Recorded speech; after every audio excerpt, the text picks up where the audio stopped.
Wow. What do you think of that? What don't you think of that? I think that girl has got everything that she deserves. I've had 4 sips now. It's too late for you. Too late. Too late now, love. Right. It's like I'm forgetting what we're doing. The minute I get this week off, babe, I ain't even playing with you. I'm going to have the biggest scratch ever. The biggest scratch Ever. It's worse than having a wedgie. I believe you because I feel a little bit here. Like, I feel like mine's more at the front and taking the makeup off. oh, I'm so excited. I like putting on makeup, but I don't like wearing makeup. I feel like I can't breathe because it's like nothing. Pre-read, You know me. so no. I haven't read any of What it. did I say? Pre-read. Listen. Yeah. I'd be up all fucking night. I'm so tired. Look at my face. I tried my best. They sound alright, and I did actually open them, and I did have a little whoosh through them. Okay. Mm-hmm. Okay. Okay. Okay. Okay. Okay. Mm-hmm. Hello everyone and welcome to Middle Aged Opinion. I'm your host Tilly. Wow. I've had a drink, so it's all a little bit She's still in character of the Joker. Okay. And I'm Emily. Should I go again? And I'm Emily. Or do I not go again? Nah. We like that. Hi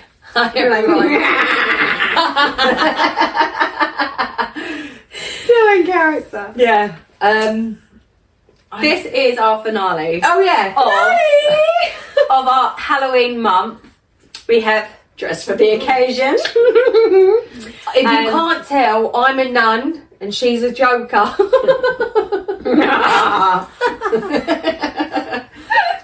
We have done some fun TikToks today as well, and we have decided to have a little bit of alcohol tonight instead of the coffees. Yeah. So not only are we buzzing on caffeine because we have had coffee, but now we've got We're buzzing off TikToks. We've had a right laugh. yeah. We were getting some strange looks. We couldn't work out why.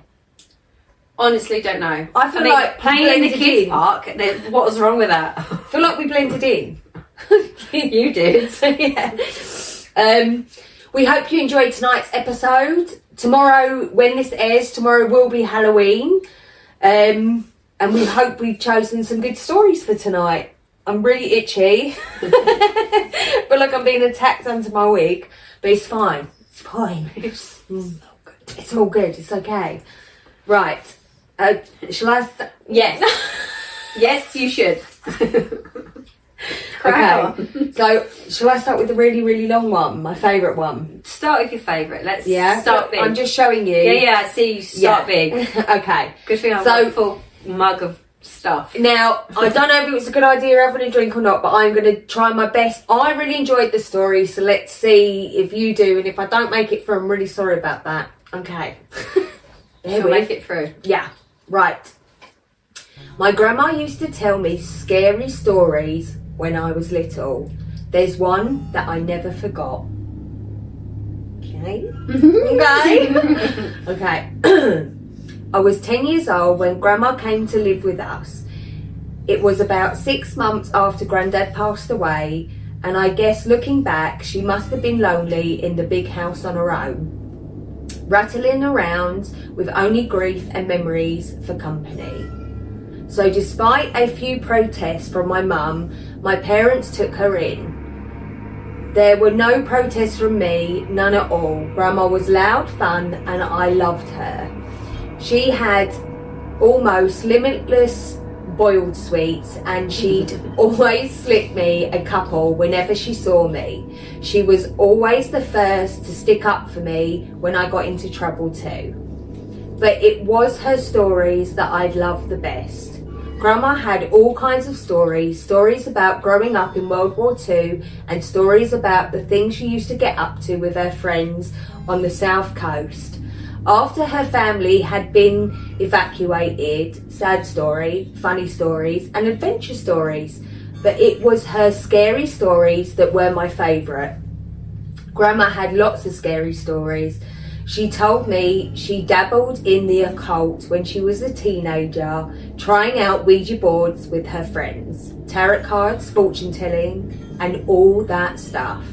Most of the stories I'd laugh off or forget about not long after she was done telling them, but there were a couple that really did spook me a little. I was only 10 at the time and it's like me,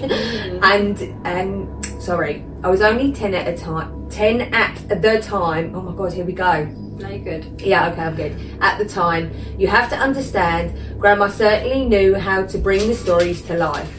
She shut off the lights in my room so only the dogs come in. Cookie, for the love of St. Peter. Bed. Oh, Bed. perfect. Yeah, see, that's how I get with your one. Come on, I was in the flow, girl. Bed.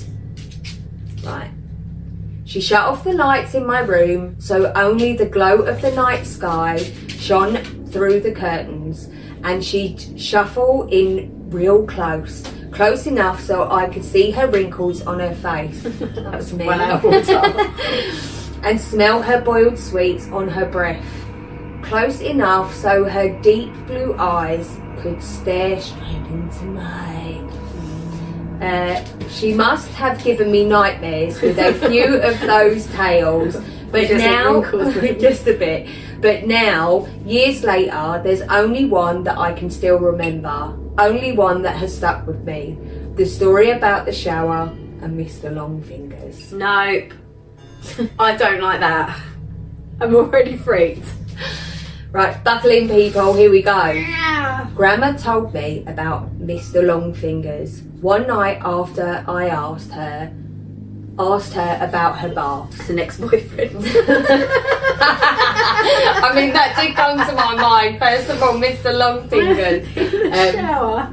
Grandma used to love her baths. She'd spend ages in them, light candles and incense, and lie in the tub, humming to herself until the water turned cold. You're such a fucking twat. Listen, I'm in my moment here.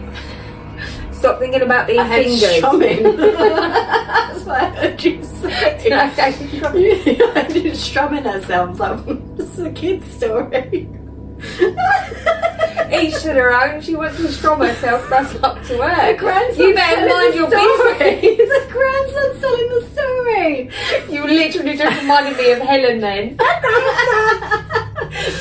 okay. Okay. Anyway. Sorry. Humming to herself. Yeah, shut up. Humming to herself until the water turned cold. It drove my mum crazy. But when I asked her why she loved them so much, she said it was the only place that she could relax. It was the only place where she felt safe to relax. Reading. You know, people like me who are, well, more sensitive to certain things, we all have to have baths, she told me. Seriously, one night, shuffling closer on the bed, I couldn't possibly spend that long in the shower. It would be far too risky. Grandma stared at me with those blue eyes of hers, unsmiley, and I knew it was time for one of her stories. Oh, shit. One of her scary shorts. One of her scary stories. I shivered with pleasure and pulled the covers up to my chin. Why is it risky, Grandma? She half turned to look out the window, watching me from the corner of her eye, pausing for effect. I waited, feeling my heart rate pick up ever so slightly in my chest. Well, she said after a moment, it's only risky if you close your eyes, of course. If you close your eyes for longer than 10 seconds. What do you mean? Why?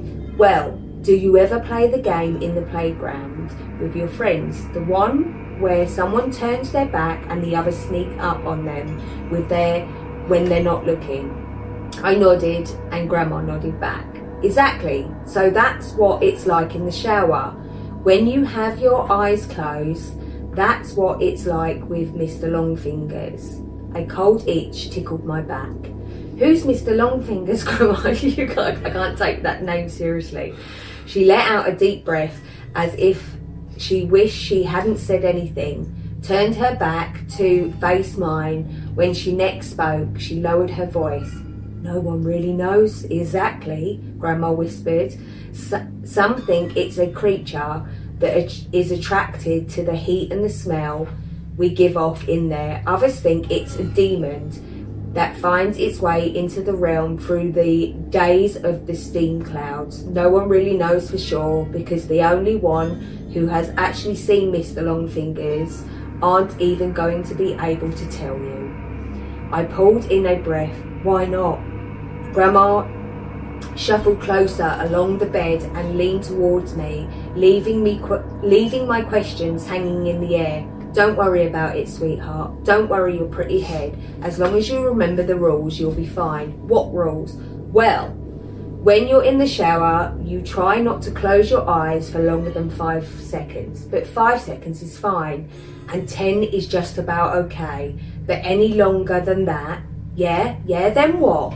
"Well, any longer than that, and you may just start to feel something in your room with you, something watching. And if you ever go longer than 15 seconds, that's when you might start to hear a noise too."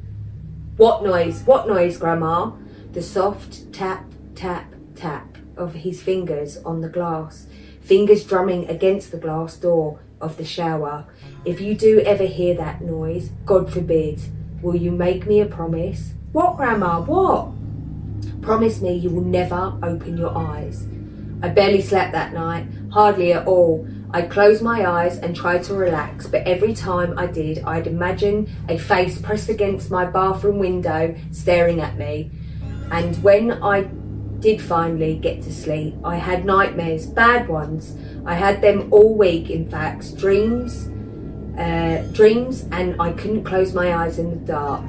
And Mr. Longfingers always reaching out to touch me. It wasn't any better when I was awake either, not really. The shower was the worst. That's when Grandma's story really got to me.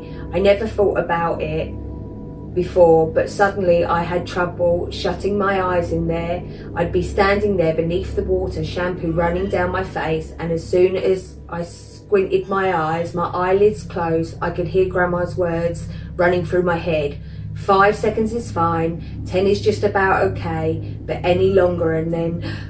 I'd rub my hair fast, feeling the shampoo dripping off my chin, and as soon as I had counted to 5 seconds, I'd feel it, a sort of pressure, not a feeling of being watched exactly, but something close to me. I'd run my fingers fastly and faster through my hair, frantically trying to get the suds out and rubbing it from my eyes. My eyes stung with the shampoo. I held my breath like a silence before I'd scream. The seconds would rush through my mind, and I'd be desperate to open my eyes again. That sometimes I'd do it before, and again the shampoo would sting my eyes.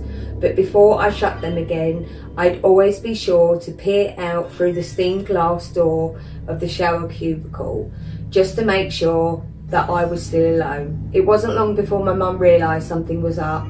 She heard me crying out in my sleep one night and came to comfort me, asked me what was the matter, and it all came out. I told her about Grandma's story and about my Mr. Longfingers. She got this look on her face when I was telling her she used to get with me when I made up something really bad. Her eyes were wide and angry looking. Only this time she wasn't angry at me, she was angry with Grandma. My parents' room is next door to mine, and sometimes if I pressed my ear against the wall, I could hear them talking in there, soft whispers.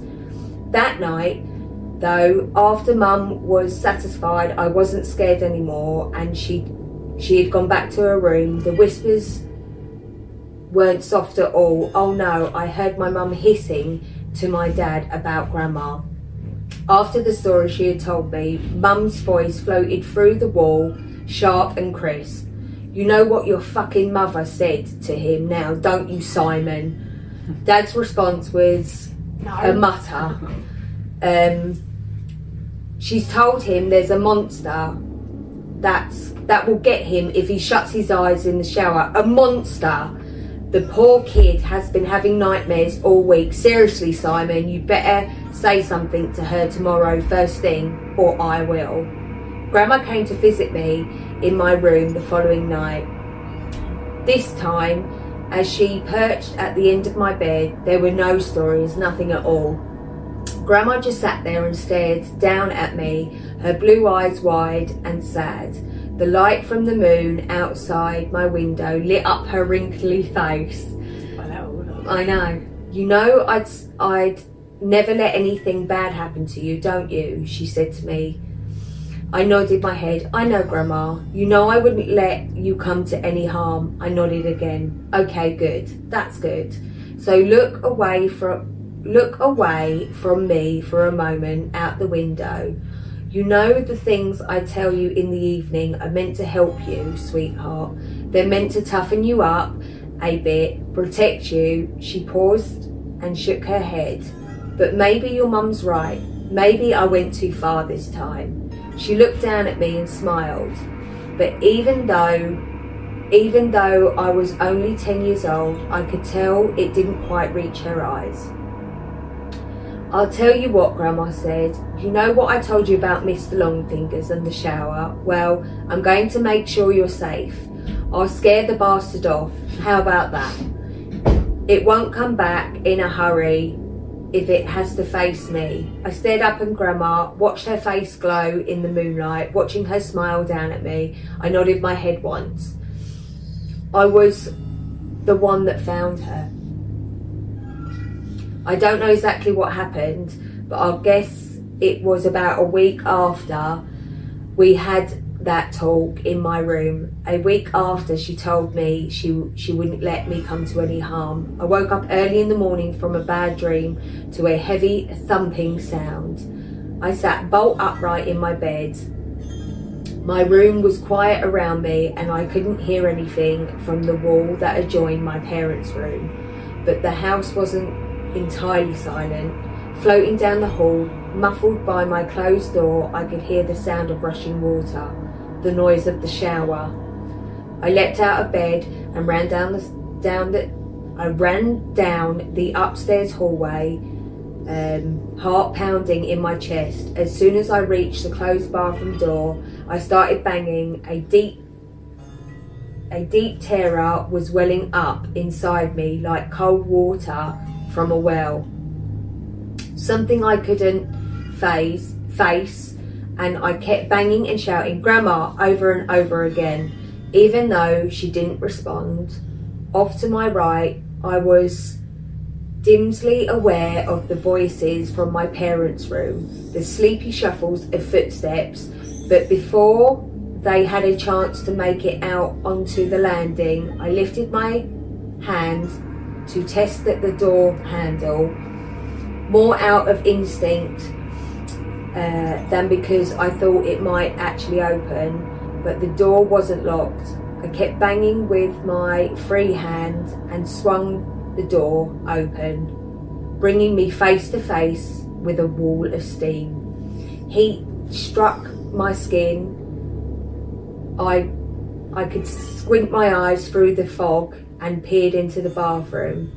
And before Dad pushed me out of the way, before everything around me dissipated into shouting and tears and howls, I saw her. I saw Grandma.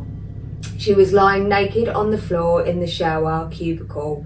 The water was beating down around her blue eyes that were open, and I could also see the rest of her. One hand was curled against her chest like a dead bird, while the other trailed up the glass of the shower cubicle.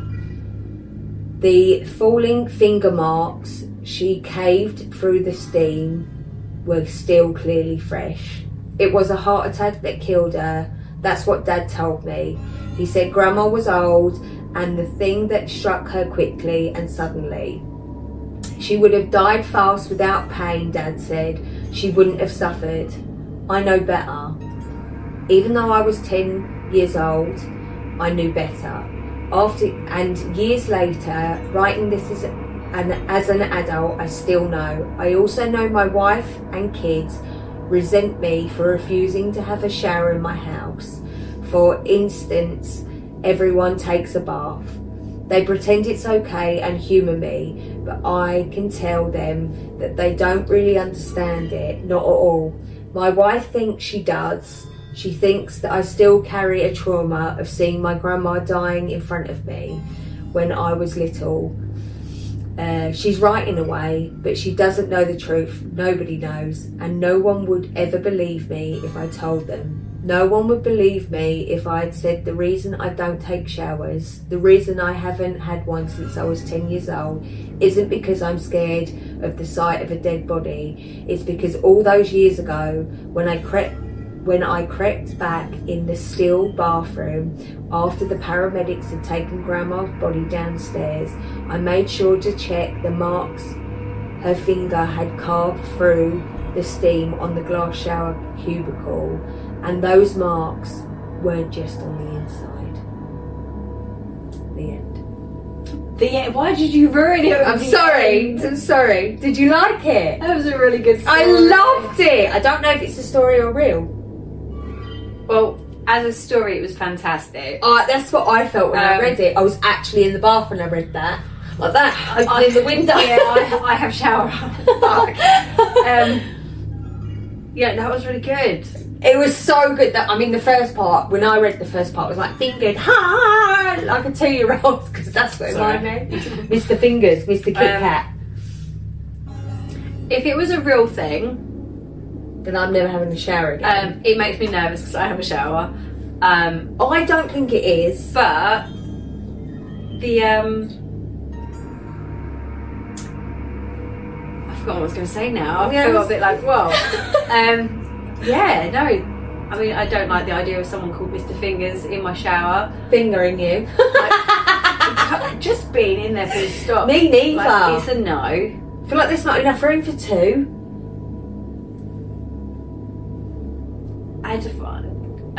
The coincidence of it, whether it happened, that then literally Grandma said, like, I won't let him get you, and I'll scare him out, and then literally a week later she dies in the shower. Is fucked up. Yeah, because if you are a boy and that actually happened, that would set you forever. Yeah. But it doesn't say that it's real, it's not real, it doesn't... It's a great story. It's fantastic, so well written. Shall I Google Mr. Fingers? Go on. Shit, now. Let's see. That's a good idea. Oh. So apparently Mr. Fingers is like a DJ. Top comment says, just got a shower with a glass door instead of a curtain, and now I hate it. Yeah. Oh, I'm going with it's a story. I'm going with it's a story. It's a brilliant story. It's so good. I really enjoyed it. Really good. I knew it was long, but I felt like it had a really good flow to it. I was like, stay with the flow, stay with the flow. It was good. It was really good. Right, over to you. I enjoyed that. Right, so mine's from Scary Encounters. So this is someone's real thing. So something heavy was crawling on me while I was asleep. Yeah, no thanks. It's a lot shorter than yours. I've had a few night terrors that felt a bit strange. The first one that freaked me out was when I was laying on my stomach and my head suddenly felt extremely heavy. I thought I was waking up, so I started to lift my head, and this huge wave of terror came over me and my face was struck in the pillow. I tried to scream because fear possessed me, and it felt like there was something staring at me right next to my bed, waiting for me to turn my head. I know that feeling. Turn my head to look at it. It was really weird and scary. And then a couple nights ago, something happened again. I was laying halfway on my back and I felt something shifting on my bed right by my legs. The feeling was very heavy, and then it felt like the shifting was starting to crawl up my body to my chest. The familiar feeling of pure fear came over me again, and I actually started to cry because in my head I was thinking, not this again. My eyes were closed because it felt like I was halfway asleep. I finally jerked away after a couple minutes and felt relieved that nothing was actually there. Those experiences were the most uncomfortable. I hope no one else has strange feelings like that while sleeping. Brilliant. I know that feeling. Like, do you know that feeling of you've woken up but you are literally terrified, stiff. Yeah. That you feel like there's something there, and if you turn, it's literally there, Gonna touch waiting for you to look it in the eye. I've had that feeling. That's why I generally sleep with the TV on. And sometimes if I wake up like that and it's quiet, I've always got the remote and I've like put the TV on so I can hear that, and that kind of brings me out of it. I know what you're talking about, where you're terrified. Yeah, so there was only one comment. It was saying, I'd say this is sleep paralysis. I was going to say sleep paralysis. I had it happen a lot of times over the years, but I always focus on trying to keep to wriggle my toes and fingers rather than focusing on things that's watching you. Have you ever woken up terrified and you've got like your arm or your leg hanging off and you're like, slide it back in? They might Right, yeah, I don't like it. It's not very often I'm terrified, but there are times where I'm like, yeah. Right. I'm like, where was I? Right. Okay, it's a short one, so I'm not doing the long one till I finish, yeah? Oh, I have actually got one long one, but it is a story. Yeah, sweet. Right, 25 years ago, 100% true. Okay? Okay. My wife and I brought our first home. It was a 200-year-old carriage house. I have no idea, just a house. We had our first child there. 2 years in, I woke up because the house was cold and the front door was wide open. This particular door always needed a shouldered assistant close as it was tight. We had bolts that locked the door. 2 days later, the same thing happened. I woke up to a cold house and the front door was wide open. The next day, my wife got an eerie feeling and took my son and left the house. She said that there was a smell of something. I called the fire department and they came and confirmed the house had a faulty boiler and we were filled with carbon monoxide. The fireman said, "You should all be dead. It's a good thing that you have a drafty house." The unexplained front door opening saved our lives, and this has creeped me out ever since. That's called a guardian angel. That's how I feel. Or a ghost that is generally looking out for them. Yeah. Oh my god, I just got good people. That literally waved over me. When I read the story, I was like, and then when I got to the end bit, I was like, that's cool. It's not so much scary, more there are evil entities, but there are also things out there that are going to protect you, and I liked it. Yeah. The top comment says, "Be thankful that you have friends in high places who look after you." Mm-hmm. This is a happy story. I'm glad that you and your family were able to live. Was your I don't know why that's funny, Sorry. but you make it funny for me. I'm glad you were able to live. Was your the way wife it was seeing said. things that creeped her out or having strange dreams? She was being fingered in the shower. Oh my god. What's wrong with you? It's the week. Right, was your wife seeing things that creeped her out or having strange dreams, or was it just the sense of fear? Just a feeling. Carbon monoxide has no odour, so it was really weird. Yeah. Really weird. Really fucking weird. Wow.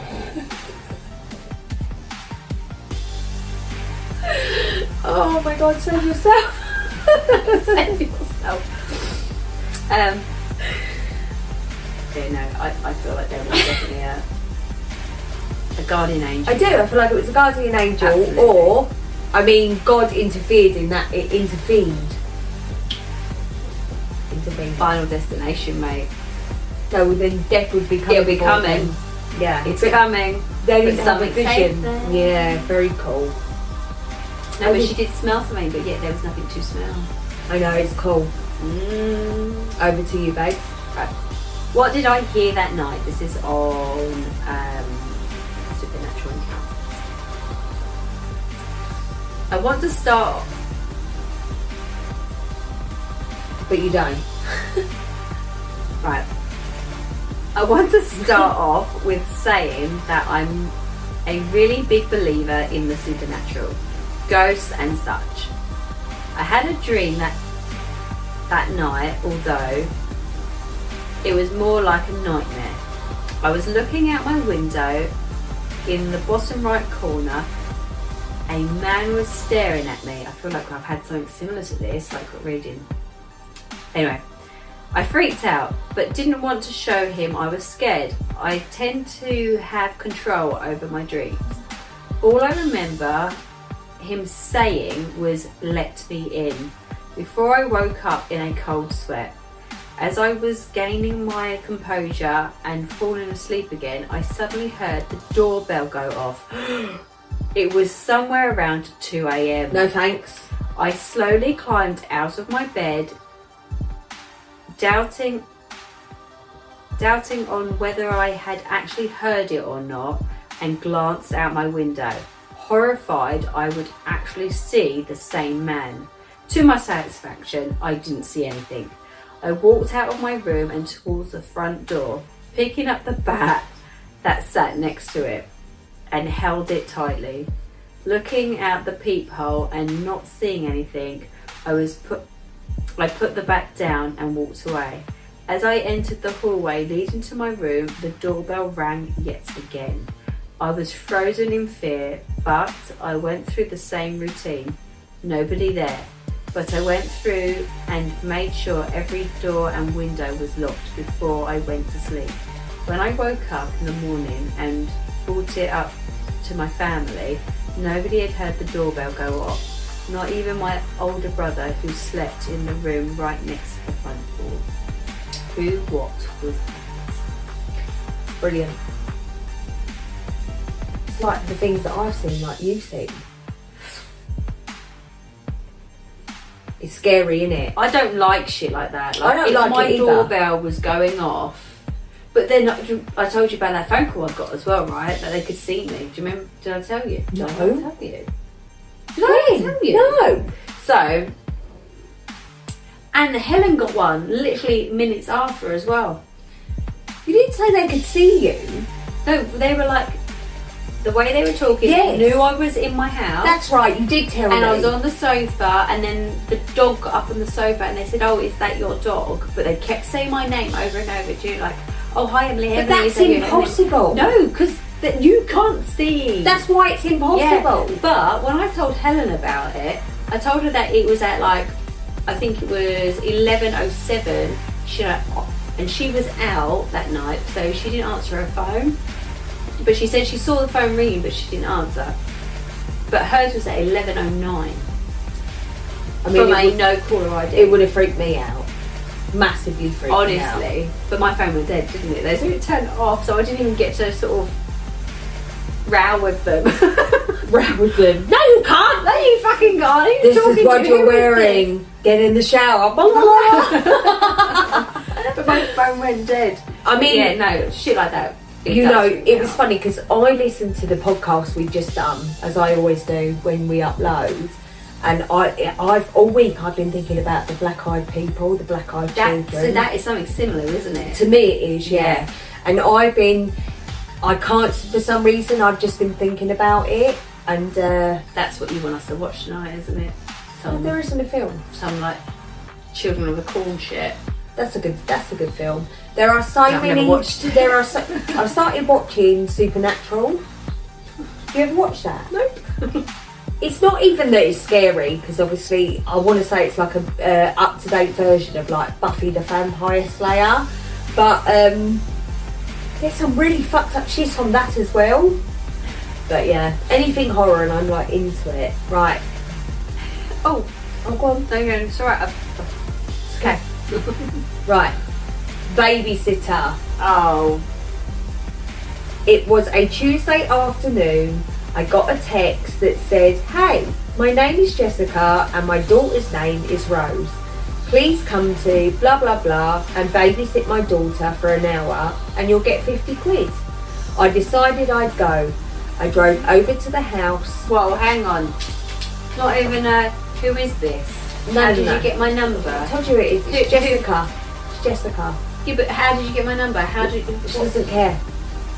50 quid, I'll do it. Yeah, so would I, to be fair. There are questions to ask it. Oh my god. For an hour and I'll give you 50 quid. I decided I'd go. Bargain. I drove over to the house. The house had flowers gathered all around it. I knocked on the door. A young woman around the age of 20 to 25 opened the door. "Oh, hello there," she said. I replied, "Are you Emily?" She said, "Are you Emily, the babysitter?" "Yes, I am." "Great, come in, Jessica," she shouted. "Come in!" Getting to the point where we're almost done with the stories. Rose, come down here. The girl came. We talked for about another 20 minutes. I'm going. We talked for about another 20 minutes and Jessica said goodbye and left. For the first 10 minutes, everything was going smoothly until Rose said something peculiar. "Emily," she said. "What is it?" I replied. "If I wanted, could I eat someone?" I was terrified by this. Do what you like, love. Rose was 6 years old. 6-year-old girls are meant to like My Little Pony, Disney and other things like that. So I just said, no. We carried on for another 30 minutes and then she said, "I hate my mum." "Why?" I asked, confused. She always makes me clean up the blood." At that very moment, I froze. I wanted to run out of the house, but couldn't. After 10 minutes of silence, running around, Jessica came back. As soon as she opened the door, I was relieved to be leaving. She handed me 50 quid and I said thanks. Thanks. The only two things I thought when I walked out of the house was she a murderer and did she want to kill me? Are you going back? For another 50 quid for an hour? I mean, where's she been for an hour? Who just goes, "Yeah, no worries." Not, "Where are your references? Where'd you get my number from? So you know, blah, blah, blah." You're just like, yeah. Yeah, so like Yellow Pages. Why did you give my number to that fucking weirdo? Can you imagine if you were babysitting and she was like, "Can I eat someone?" Like, not today. Depends what you mean. Not today. Yeah. Not on my watch. Not today. And the other question is, "She always makes me clean up the blood." Clean up the blood, eh? Yeah, that's weird. What blood? I would be like, what blood? What do you mean, eat someone? I'd be all up in her business. I would never be going back there. Ever again. I mean, kids are quite creepy. Yeah. Do you ever... I can't even ask you that. Can't say it. No, I was going to say, do you work with creepy kids, but you can't even answer that. Carry on. I can say yeah. Do you work with creepy kids? Actually, do you know what? I don't know if I've actually... Have I had anything weird said? Not really. Okay. I mean, anything weird said would have to be reported anyway. Because I think kids can be quite creepy. I personally don't think I've ever met any creepy kids. Annoying, but... Yeah, plenty annoying. No, I don't think I have. Not creepy. Not like, I wouldn't like to meet them out on a dark night. Type thing. Because that's what I mean. Kids are really cute, and then you've got kids and you're just like, oh. Should we go on a ghost hunt tonight? They must have been having them on. I don't think so. That's what I'm saying. Like, if you ever watch a horror and these kids... it's the age as well, actually. That's what I mean. Age 6. It's not... It's not something... It's not that age where you can be like, yeah, get them on board. Yeah, and or... they'd be able to sort of or an play age... through. Yes, that's what I'm saying. Like, where you're winding up Yeah. your babysitter. 6 is too young to wind up your babysitter. It just makes it even more freaky. Yeah, it is a bit... Oh, I don't know how to feel about that. Right. Okay. Okay. Okay.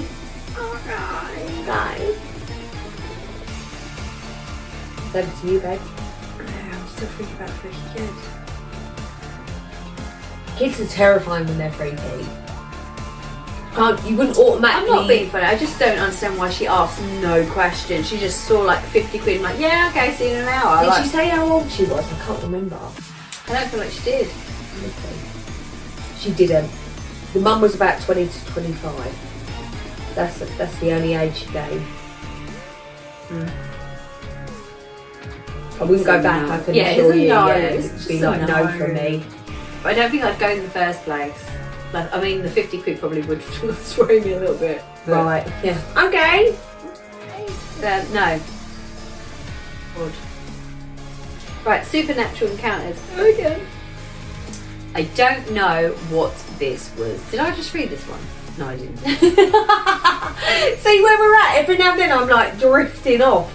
Got one more long story. I'm like, am I going to be able to do it? I don't know how to rationalise this. I think it was sleep paralysis. Last night I had a really creepy experience.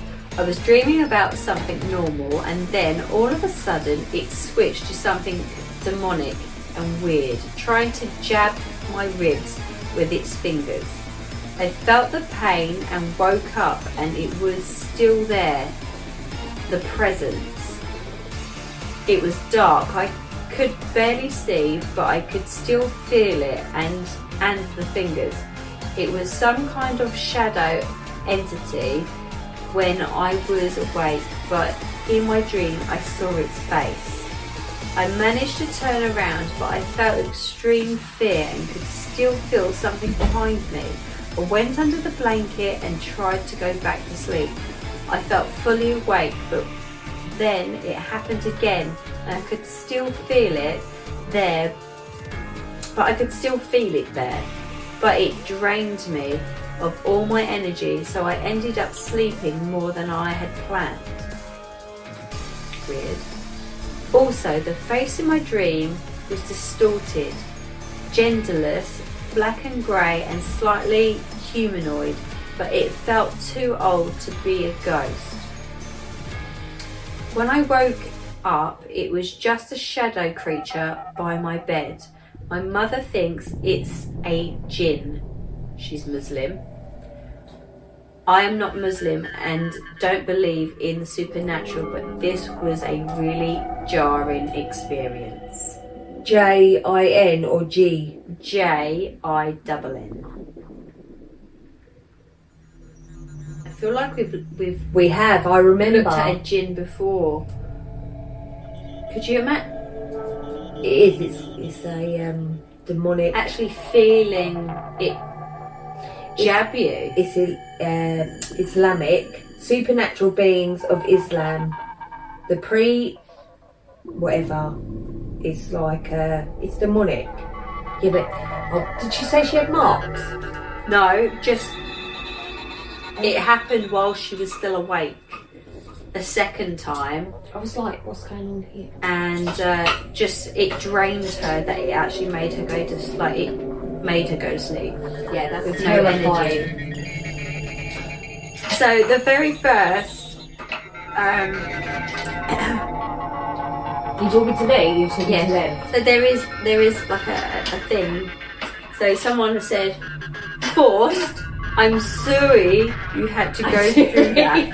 Say it again. Sorry. I'm Forced. I'm sorry you had to go through that. And it's okay if you aren't religious. I have a generic way to help deal with these entities. Oh my This person has come up with like some crazy spell stuff that I'm not going to go through. Yeah. Well, you can. Yeah. No, I'm not. It says like what it does and what to do. I'm like, no. But lovely. Right. I'm back in the game. The OP says thanks for your response. Even though I haven't been a Muslim for a very long time, I will say my course, You know, just in case. I'm sorry if I said that wrong.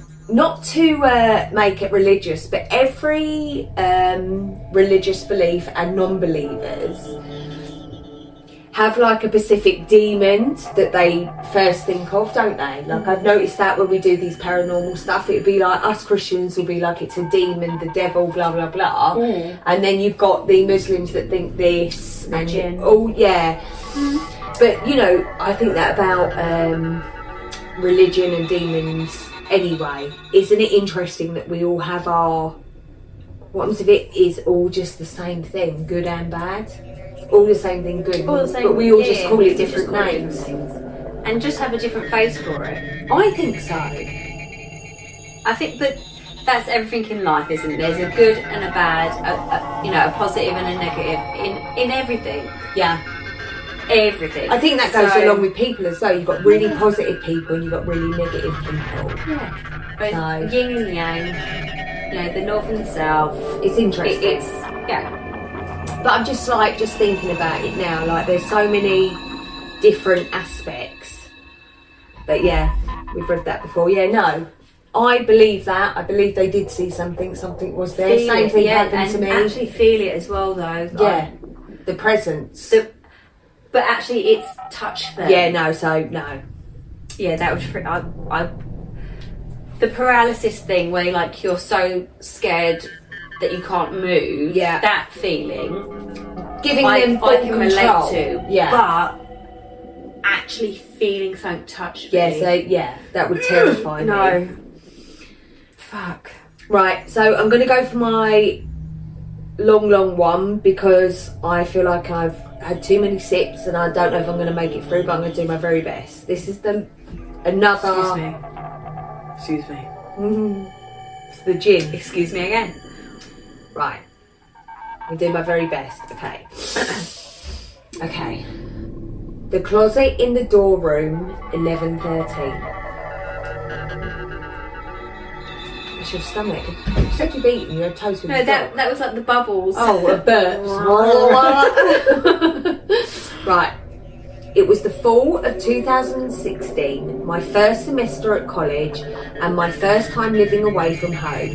Me and my best friend Tommy moved into a dorm room on campus together. And life was great. We stayed up way too late every night, eating microwave food and playing video games and partying with the other students on the floor. Halloween landed on a Monday that year, but that didn't stop us from throwing a wild rager. It wasn't a typical party. Everyone on the floor was in on it. Some people even decorated their rooms to be all spooky. You couldn't walk 5 feet without running into a cooler full of beer or a bottle of gin. Gin. Parties like this were not allowed, but we knew we could get away with it on Halloween. That's rude. I remember walking down the hallway with Tommy, going in and out of all of my friends' rooms. One room had a monster munch blasting out while playing drinking games. Another was lit with all black lights and a hot box the room was full of vape clouds. Oh gosh. Yeah. Whenever we had had enough of one room, we just hopped over to the next one. It was like the college kids' version of trick or treat. After a few games and a few beer pongs and way too many shots, I ended up crashing on someone's beanbag. I don't know whose room I was in, but they had a cheesy horror movie playing on the TV and I got stuck right into it.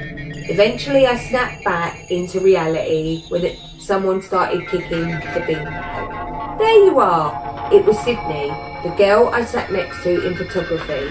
She lived just a few levels up and I invited her to the party earlier on in the day.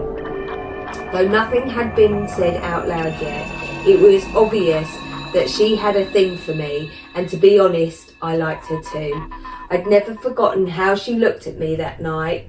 Dirty blonde hair tied back into a ponytail, black framed glasses and a t-shirt with a purple witch riding a broomstick, and light grey denim jacket unbuttoned. He really liked her. Like, he remembers. That's when you know, like, if a man is like, this is what you wore, that is a proper indication. Yeah, he'll remember that for the rest of his life. Yeah. You showed up. I was still laying down, bent backwards and looking up at her upside down. How drunk are you right now? She crossed her arms and gazed at me with a mock of disapproval. I grinned from ear to ear and chuckled.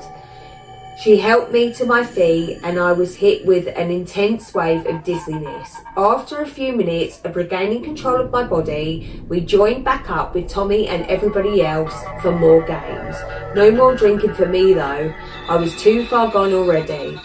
People were constantly coming in and out of our rooms, and I started to notice a trend in their conversations. They were all talking about room 1113.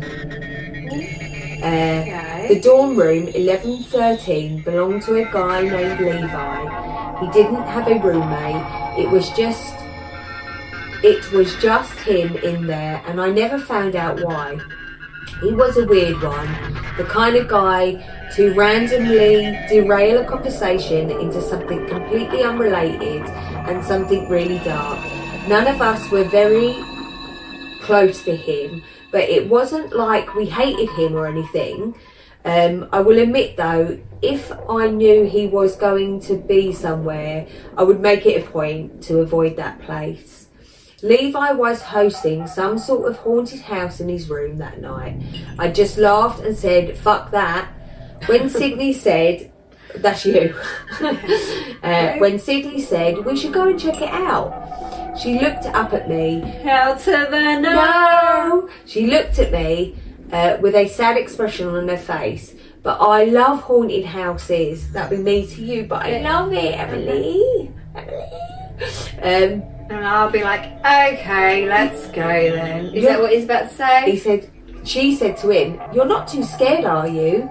She said with a sarcastic smirk. Oh, Levi, yeah, I'm terrified. She laughed and we continued our game, but we kept hearing passing conversations about the crazy shit that was going down in Levi's room.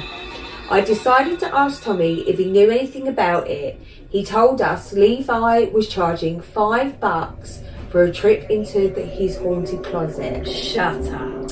Haunted closet? Are you for real? $5 to go and stand in a rectangle? I thought he had to be joking. I hadn't gone down to see it yet, but Chase was saying it's fucking crazy, man. Like, I guess there's a whole other room connected or something, Tommy replied. This particularly perked Sydney's interest. A secret room in his closet, Nate. We have to go and see it.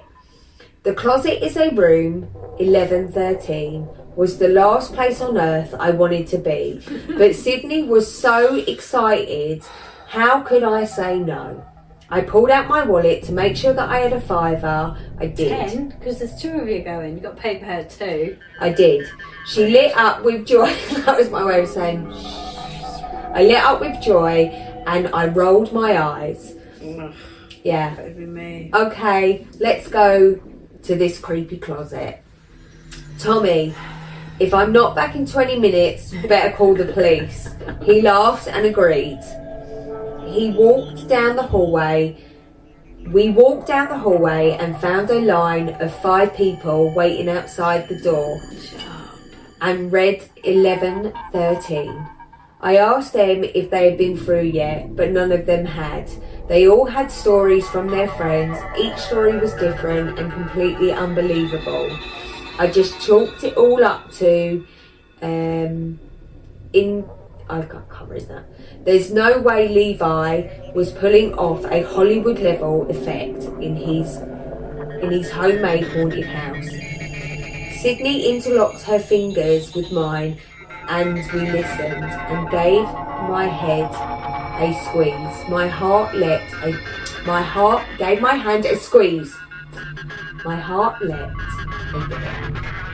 This was the first time that we had held hands. I squeezed back and all the feelings of regret disappeared. I remember thinking, hey, I guess this $5 isn't for nothing after all. The door opened and a lanky dude with an afro came out. He didn't say a word, but he was visibly shaken and his eyes were wide. Then he just slowly walked out of the door of the building. I don't know what he saw in there, but it must have been pretty bad. 2 girls at the front of the line exchanged nervous glances with each other and then walked into the room, closing the door behind them. They were inside for about 10 minutes before they opened the door. They came stumbling out into the hallway. One was crying and the other had her arm around her friend, trying to console her. We were all concerned and asked what happened. I don't know, she replied. The girl who wasn't crying. She got really scared by something, but I never saw it. She won't speak and I don't know what to do.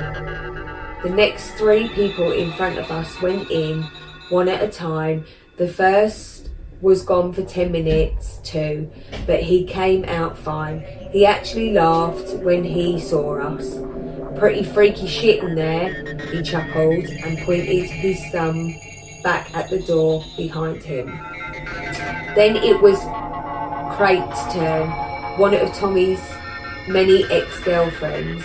She had gone for less than 5 minutes before the door swung open, unleashing an outburst of rage. What the fuck is wrong with you, Crawford? She looked absolutely pissed. How could you do something like that, fucking freak? Levi peered around the corner. It's not real, Crate. I'm sorry. But she was already storming away. What the hell happened? I asked Levi. Sometimes things just seem too realistic. That's all. It's nothing to worry about. He gave me a smile and was probably meant to reassure us, but it wasn't convincing. Nervously trying to move things along, he shifted his attention to the next in the line. Colin, you're up next, buddy. Got the money? Actually, I just realised that I didn't bring my wallet. An obvious lie. Sorry, Crawford, he squirreled after away from the door, and then it was just me and Sydney. Levi shifted his gaze to us. I guess that means it's your turn, Sydney. Sydney said, bouncing up to the door and nervously excited. I wanted to follow in Colin's footsteps, but she grabbed my arm and led me into Levi's room. Once the door closed behind us, I found myself trapped in an atmosphere of pungent aroma of old takeouts and sweat. A wad of cash was sitting on his bed, surrounded by pizza boxes. He added my $5 bill. Yeah, it's pretty traumatic. That's traumatic. That's why everyone's so terrified. To the pile. He added my $5 to the pile and ushered us to the closet. I opened the door to reveal a super regular looking closet. There were some coats hanging up, shoes on the ground, and no Halloween decorations. What do we do? I asked. Step inside and see what happens, Levi replied. I looked at Sydney and she stared back with a puzzled expression. I think she was finally having regrets, but it was too late to back out. We stepped inside the musty closet and Levi shut the door, engulfing us in darkness. We stood in silence for half a minute and I let out a sigh. Is this some sort of joke, Levi? No response from the other side of the door. Maybe it's a puzzle, like an escape room, Sydney said optimistically. I don't see how this could be possible, Tommy said. There was a secret room, remember? Tommy likes to talk out of his arse. He probably hasn't even been in there. I can't see a damn thing, but I could hear and feel Sydney fumbling around in the dark and shuffling to the back of the closet, blindly patting the walls. Then she let out a gasp. Holy shit, there's a door. Suddenly, light poured into the closet. There was actually another room connected to Levi's. It looked like a typical dorm room with the same exact colour walls, carpet and light fixtures. But it was completely unfurnished. There was nothing in there at all. This is so weird. Whose room is this anyway? Sydney asked. I don't know. I guess nobody used it this semester. Why the hell are the closets connected? That seems a bit of a privacy issue. Maybe that's why it isn't being used. As we paced around the room, I was expecting a jump scare or something, but nothing happened. I realised that I couldn't hear the music playing from the hallway anymore, which was odd. I made my way to the front door and placed my fingers on the handle and hesitated. It hit me that this was obviously the path to take. Certainly, that's not in there, that was my knee. Certainly Levi had something set up on the other side of the door to scare everybody who opened it. I lowered my hand and looked through the peephole first, and it was complete darkness.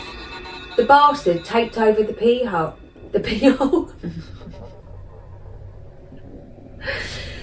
It does say that, the pee hole. The peephole. What do you think, Crawford? Put on the other side of this thing, Sid. I turned around and noticed that she was staring out of the window. She didn't seem to hear me. Her full attention was fixed on something outside. I went over to her. Hey, you're all right? Then I saw what she was looking at. Out in the field, something was staring back at us. It was dark and shaped was hard to make out, but I could tell that it was tall. Its eyes were glowing white and its head looked deformed. We kept on staring at it, expecting it to move or something, but it didn't. That's a pretty good prop. I wonder how he made that thing. Where the hell are we, Nate? Her voice was shaky. What do you mean? This isn't our campus.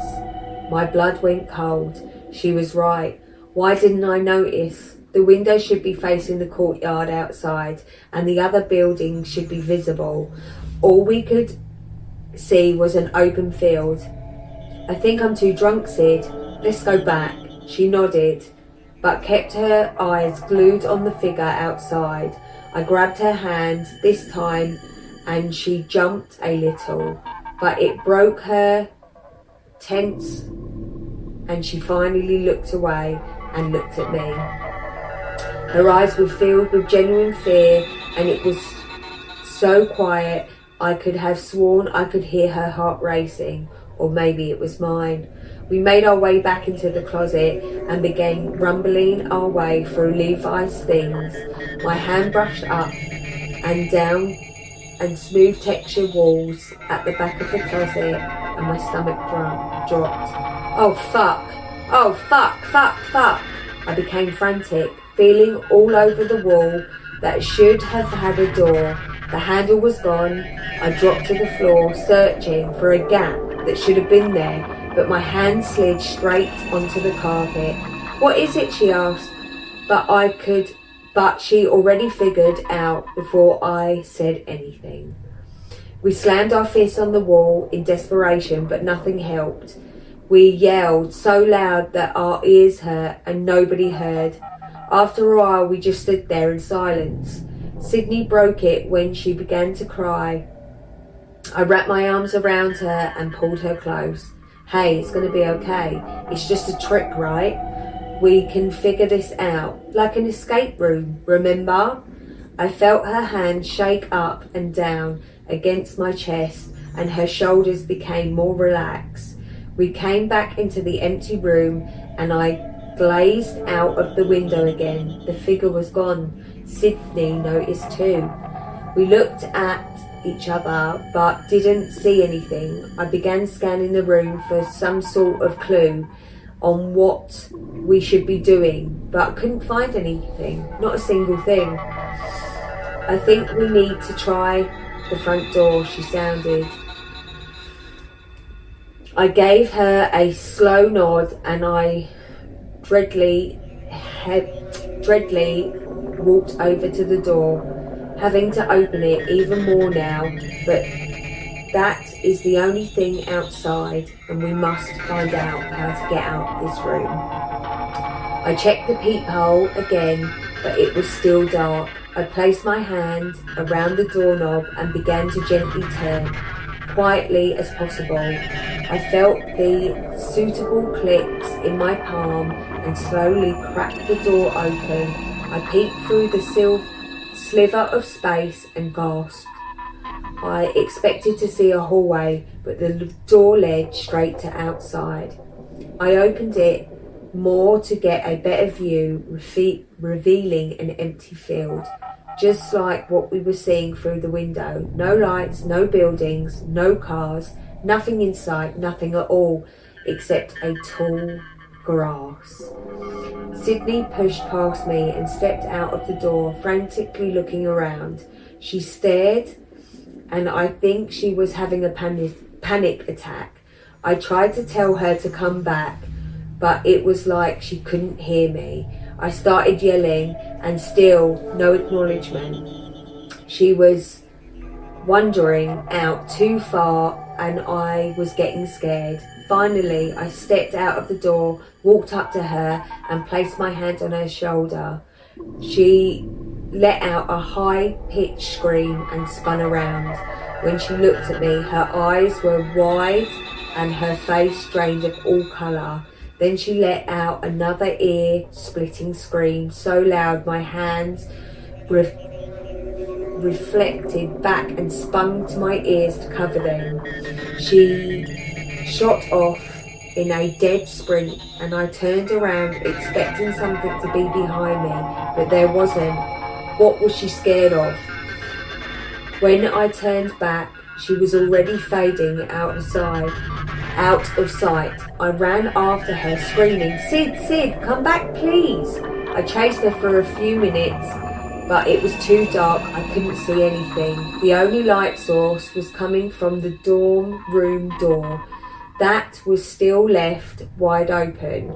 I completely lost sight of her. Scared and confused, I ran back to the door and noticed that it was just a door.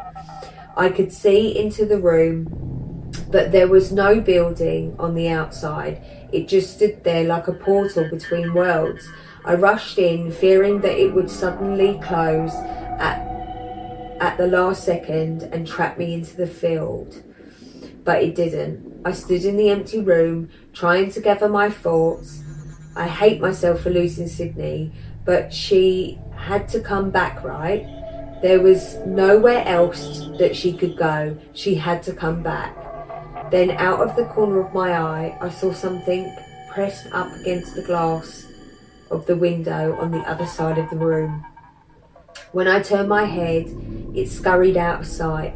I could tell that it wasn't the figure from before. It was smaller and shaped differently. Then I remembered the door was still open. I quickly darted over to it, and before I slammed it shut, I could hear the rustling in the grass growing closer. I locked the door, and almost immediately the handle started violently shaking. I screamed and fell to the ground. I fell in terror. There was a muffled, angry moan from the other side. Whatever was out there started pounding on the door so hard that I thought for sure it would break right off the hinges. I scrambled back into the closet and shut the door. I made myself as small as I could, cowering in the corner, and then began to sob uncontrollably. After a long time, the noises calmed down, but I didn't dare move. I don't know how long I sat there, curled up on the floor. I think I must have lost consciousness at some point, because I remember feeling the waking up.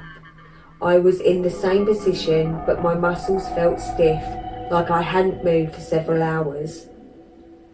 There were shadows moving under the door now. The feeling of dread washed over me again as I remember the situation that I still appeared trapped in. I stood up and made my way to the closet door.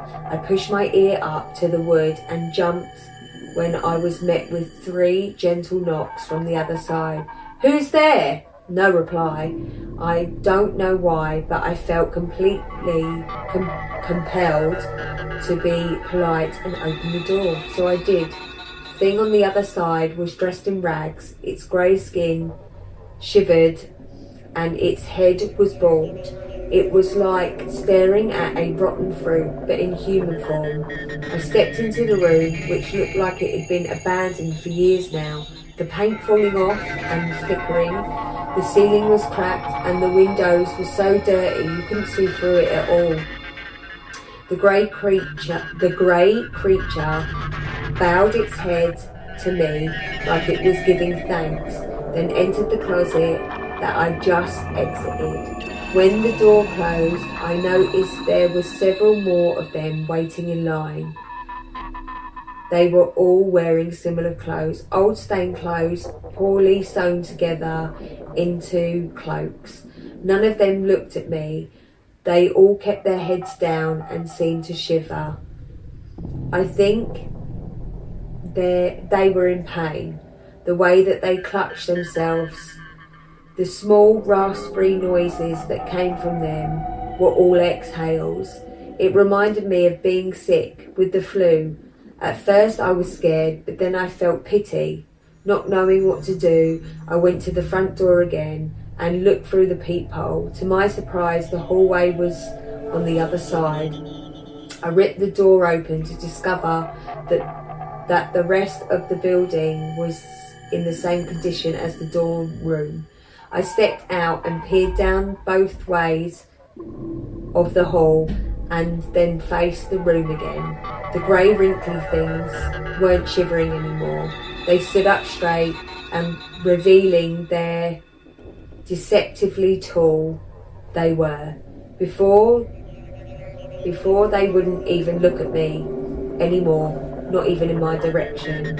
Now they were all slightly making direct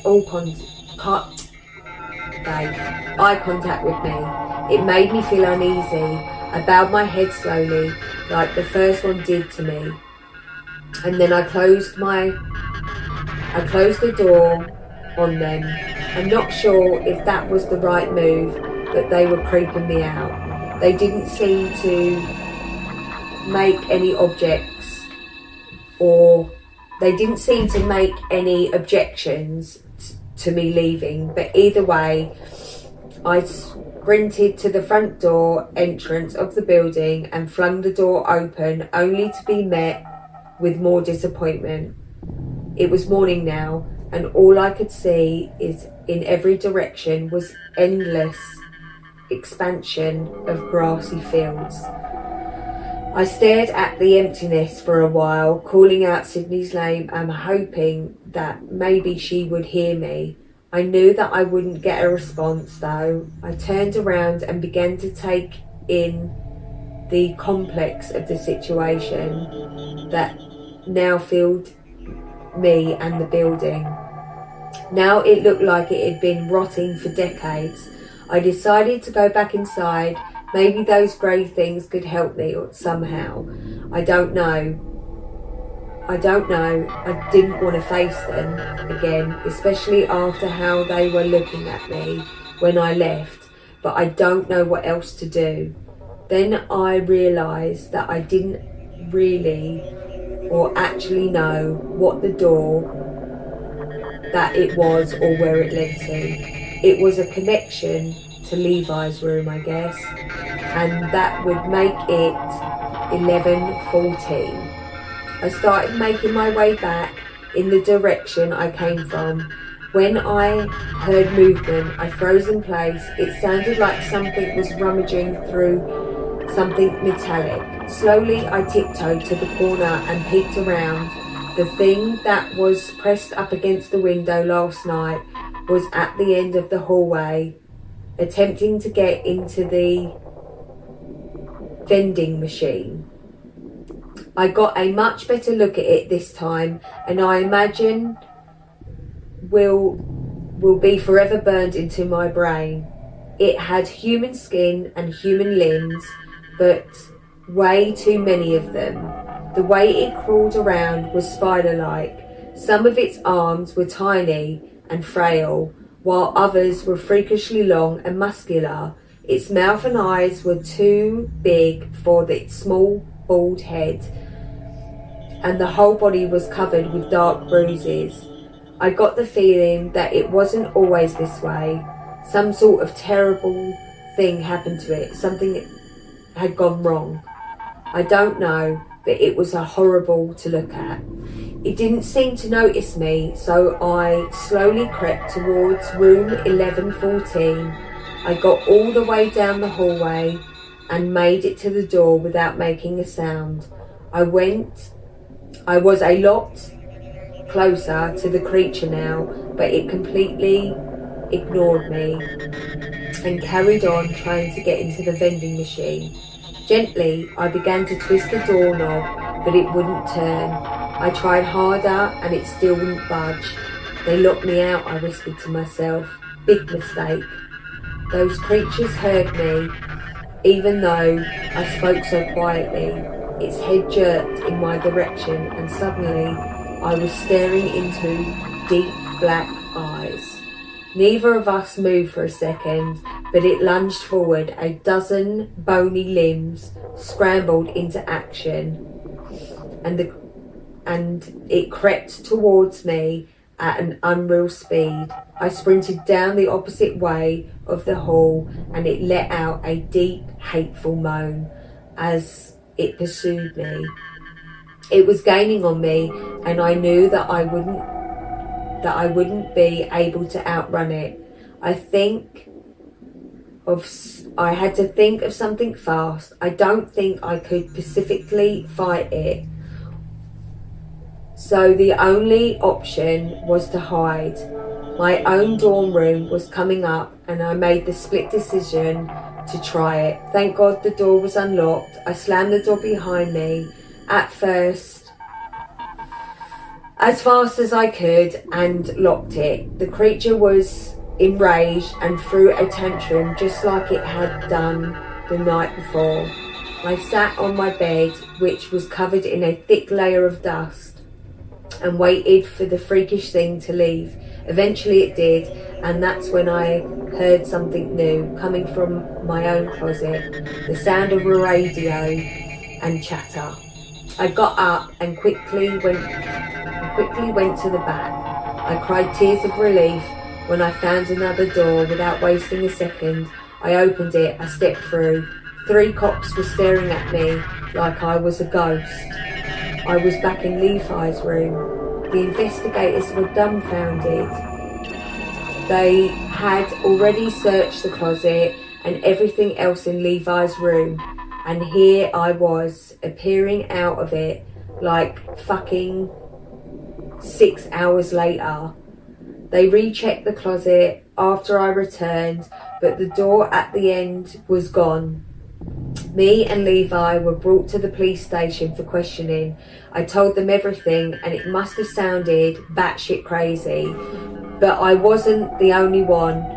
All of the other students that went into the closet had already given their accounts. For a long time, Levi and I were primary suspects in Sydney's missing person case.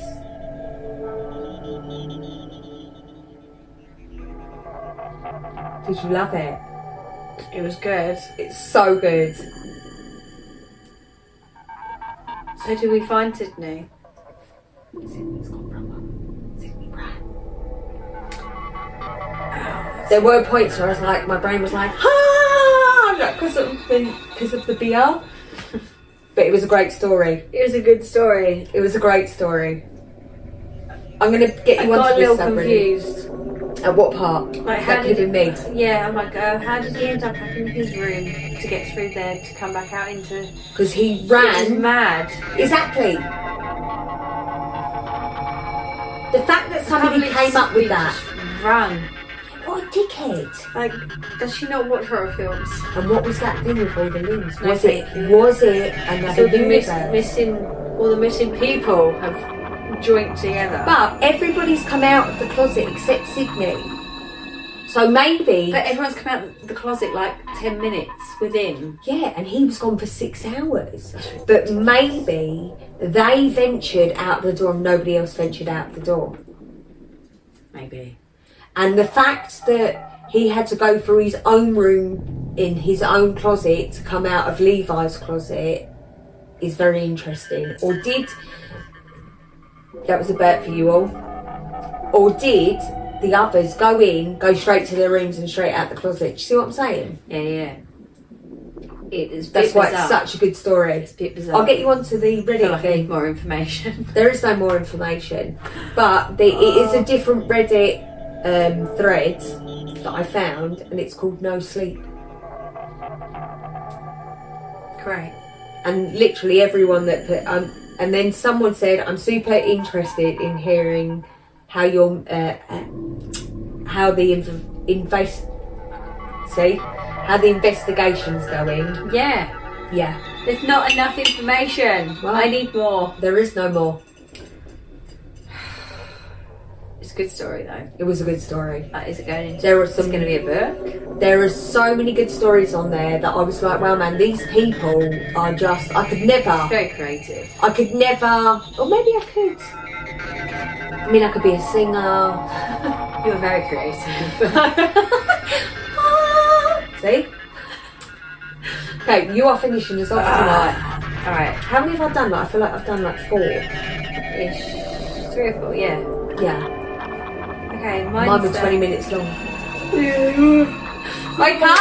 I'm joking. Right, so mine's. I was going to do a story, but I'm not going to do a story because the stories that I've got are long. Okay. So I'm going to do a supernatural encounters one. Like it. Haggish demons with broken legs screamed in the corner of my room at night. Yeah, no thanks. Yeah. No thanks. Go and cry somewhere else. This is a burn your house and move And situation. why are you in my room crying about your leg? Yeah. Go somewhere else and cry about your leg. Hang on, let me read the story before we get all like moody with this With the haggish ghost. demon. Like, how dare you invade my space? Yeah. About your Anyway. leg. A few years ago, I awoke one night in blood-curdling screams. I have had experiences of Therapy. hypnagogic hallucinations. Hypnagogic. I don't know what that is. Hypnagogic. I'm probably saying that wrong. Hallucinations in the past, much like sleep paralysis, and assumed upon waking it was nothing more than my mind playing tricks on me. I sat up, moving to turn on my light, but it would not switch on. When I grabbed my phone to use my phone's flashlight, it wouldn't turn on either. When I finally looked at the man, he appeared old and malnourished. His back was turned to me and he was clutching his legs which appeared broken, poking out in unnatural directions. He was screaming in pain, almost deafeningly. I stared at it for a few moments, trying to process what it was I was seeing, when it finally turned to me. Upon noticing my presence, it stopped screaming, instead beginning to crawl across my floor to my bedside with its legs dragging behind. No thanks. Once it reached me, it grabbed my ankle. This is when I began to panic.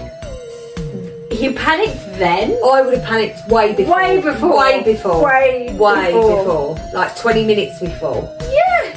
As it felt real and I wasn't sure what to do. Impulsively, I kicked it back and it fell, slowly rising to look at me once again. It began laughing, then tilted its head and asked me if I wanted it to leave in an almost demeaning manner. I didn't respond and the creature sighed before responding one last time with, "Okay, I'll leave," and then disappearing. This wasn't the first account I'd have with this creature, as I saw it staring at me from the edge of my bed a couple of times before, and saw him in my dreams as well. There were also supernatural occurrences between this man, the apartment I lived in, and the apartment I inevitably moved into after these experiences. Though whatever the apparition, it was continuing to follow me. I am unable to find any information of this man and wanted to know if anyone had any similar experiences. Oh my god. So this spirit is attached to him. It's going to different places. So it's attached to him, not yeah. not the building. It makes me feel like it's demonic. It's mad. Do you want me to leave? Yes, bitch. Yeah. Yeah. Who invited you? So it's attached to him, makes me feel like it's demonic, wearing him down, wearing him down, wearing him down. He needs like a whole exorcism on Sage himself. ain't gonna cut It's it. like Sage ain't gonna cut it. it's not gonna help. It's like when I show you this film later, it's attached to the family. So it don't matter where you go, Yeah, that it's fucker's going. coming with you. So It's like it's part of the luggage. yeah, you're like in the fight of your life. That you need a fucking exorcism. No, bitch. That's what you need. Right. Yeah. I feel like I was reading for about 3 hours. Honestly, I thought that was it story. boring? I thought the story, I'm like, it's never gonna end. Was it good though? It's a good story. It was long. It was long. I felt like it was long, and now I felt like Whereas the first really, story was like really good, yeah, but that one felt long. yeah. It was really It was- difficult, and I was like, don't lose it, don't lose it. But a lot of the time I was like, started to get a bit of an ache in my yeah, ass I was cheek. like, and I was like, is it still good? And then when it ended, I thought, oh, thank God for thank that. God for that. It was a great story. Yeah, it was It just could long. have done with about 2 paragraphs could have been taken out of that. But I loved it. It was great. Right. I feel like that's it. I feel like we are done. It has been a blast. Happy Halloween, guys. Oh yeah, happy Halloween. Halloween. So when we get off now, we're going to have a few more drinks, do a few more TikToks, and we're going to eat. We have not eaten all day. We are Hank Marvin. Are you Hank Marvin? I'm fucking Hank Marvin. Hank Marvin. Got fucking Hank Marvin. She's about to try my favourite pizza. It's only like £2.50. Bargain. I'm telling you, it's better than takeaway, in my opinion. It's got a hot dog in it. Do you like hot dog? Yeah, well, sometimes. It's in the crust. Ow! It's in the crust. It's an Iceland pizza. And then with popcorn and that. I'm about to terrify her. Fucking hell. Right, my darlings. Whoa, hang on, what do you mean? What? What we watching? Horrors. Yeah, what? What have you picked? Well, there's like The Conjuring and that. I mean, I have everything. The Conjuring. I feel like you need to watch The Conjuring 1, at least. That's probably the worst one though, isn't it? It hasn't got none in it. Alright, that's fine. Or Because there's I'm the Annabelle. tonight. I think I've... No. I don't She was want about to go, I think I've seen that. No, I'm bitch, I ain't lying. seen No, none I of it. haven't. No. So you don't want the Annabelle doll for a present? No, because there's a shop that my boys love going in, and like a comic, I can't remember what it's called, but it's a comic store, and they love it, and the guy's really great in there, like he's awesome, and the shit that he has in this store is like I need to go to the store. full size Annabelle doll in Yeah, his but you window, know that- and Chucky doll. But you know... Nope. No. You know the actual Annabelle doll was actually just a Teddy Ragdoll thing. It wasn't the Annabelle now. So the Annabelle doll now... Like the China doll face type thing. No, even cuter. Just like, you know those big chubby cheek dolls when we were younger? Cabbage Patch Kids. Kind of, but Which with are just... also fucking scary. But with just a fabric face. I mean, now I wouldn't have a doll, and I'm glad I didn't have a daughter, because now after watching Annabelle... She wouldn't have a doll, but her whole... I don't even... What, They are... They're Actually... faces in your... They're home. actually... I've got Princess Diana, Lady Helen is the purple one. They're worth a lot of money. They're those dolls you buy, but oh my god, that went right in my eye. But they were actually, I inherited them from my grandma. The 1920 green one I got for Christmas. I think they killed your grandma. It was old age, 100%. Then the 1920s is from Sue's mum who died. Then They've all come from dead people. See that white figure up there of the man and woman wedding? Yeah. That is from my wedding yeah, present. Yeah. Then the angel up there, that is from Linda. And the creepy bitch in the window. Oh, she is, so those two is what my mum got from her mum when she died, and then when my mum died, I got them. See, now you can't even slag them off. I'm glad the clowns are gone though. Clowns are outside the window, Yeah, waiting for you to go to sleep. Clown. And yeah, that's kind of it really. And then the rest of the pictures, unless she means my face looking at her. There is just a lot of faces in here, that's all. Like Buddha. Eyes. He's sleeping though. Yeah, he's sleeping beautiful. This eye, well, if you die, I'll be able to show the police exactly I hate how you that died. I'll be like, tracking game. It'll be looking over there. Yeah. When that happens, I'll I'll be be over like- here and it'll be looking I'll be at like, the dog. Annabelle came, and there because you I thought go. it was a present. Yeah, but you just brought me loads more faces for my 20th, There's no faces on there. which is even worse. It's even worse. There's like, they got me a present, my girls got me They? a present for, yeah, well you all did, didn't you? They. I said my They. girls, got me a present for my 20 wedding anniversary. That was right, innit? And they put the cats and the dog on it. It was very cute. Right, we're actually going. Yeah. Right. Latest taters, Latest enjoy your taters. Halloween festivities. Bye. Bye. Wow. What do you think of that? I think. What don't you think of that? I think that girl has got everything